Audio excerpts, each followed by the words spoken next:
ঘরে লাইট বন্ধ করে বিছানাতে বালিশে মাথা রেখে দোয়াটি ডান কাত হয়ে নিয়মিত একবার পড়বেন। দোয়া কবুল হলে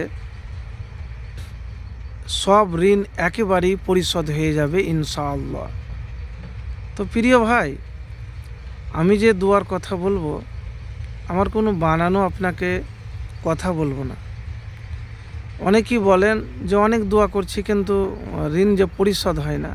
দেখেন, দোয়া কবুল হলে বলি, দোয়া যদি কবুল না হয় তাহলে কি হবে? তো তার জন্য আপনাকে তো চেষ্টা করতে হবে। দুনিয়াতে যেরকম কেউ পরিশ্রম না করলে আপনাকে মূল্য বা পয়সা দেয় না, সেই রকম আপনাকে মুমিন আল্লাহওয়ালা হতে হবে, আল্লাহর উপর ভরসাকারী হতে হবে, ধৈর্য ধরে আপনাকে আমল করতে হবে। তো আমি এতটুকুন বলবো যে ঘুমাবার আগে লা ইলাহা ইল্লা আন্তা সুবহানাকা ইন্নী কুনতু মিনাজ জালিমিন 3 বার পড়বেন। তারপরে দুরূদ শরীফ পড়বেন। দুরূদ শরীফ পড়া হয়ে গেলে আপনি এই দোয়াটি পড়বেন। আমি যে দোয়াটির কথা বলছি সে দোয়াটি হলো মুসলিম শরীফ 2713 নম্বর হাদিস, তিরমিজি শরীফ 3481 নম্বর হাদিসের দোয়া।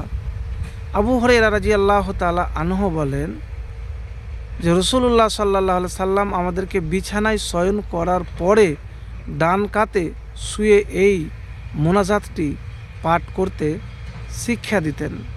কি দিতেন? শিক্ষা দিতেন। কি দোয়াটি? আল্লাহুম্মা আনতাল আউয়ালু ফালাইসা ক্বাবলাকা শাইউন ওয়া আনতাল আখিরু ফালাইসা বা'দাকা শাইউন ওয়া আনতাজ জাহিরু ফালাইসা ফাওকাকা শাইউন ওয়া আনতাল বাতিনু ফালাইসা দুনাকা শাইউন ইগজি আন্নাদ দাইনা ওয়া আগরিনা মিনাল ফাকরি।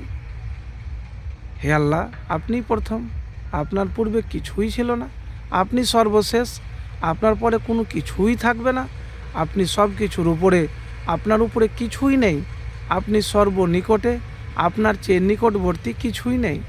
আপনি আমাদের সমস্ত ঋণ পরিশোধ করে দিন এবং আমাদের অভাবগ্রস্ততা থেকে অভাবমুক্ত করুন। তো আমি যে দোয়াটির কথা বললাম, এটি মুসলিম শরীফের সহি দোয়া। আপনি আমাদের সমস্ত ঋণ পরিশোধ করে দিন এবং আমাদেরকে অভাবগ্রস্ততা থেকে অভাবমুক্ত করুন। তাহলে বুঝতে পারছেন আপনি আল্লাহর কাছে কি চাইছেন। তো আপনার দোয়া যদি কবুল হয় তাহলে তো কোনো ঋণই থাকবে না। দুনিয়াতে ধনী থাকবেন, ধনী হয়ে থাকবেন, সারা জীবন ধনী হয়ে থাকবেন, কারো কাছে হাত পাততে হবে না। কিন্তু শর্ত হলো দোয়া কবুল হওয়া, আর তার জন্য আপ্রাণ চেষ্টা করা। চেষ্টা তো করেন, ভরসা তো আল্লাহর প্রতি করেন, পূর্ণ ভরসা, ইনশাল্লাহ ফলাফল পাবেন।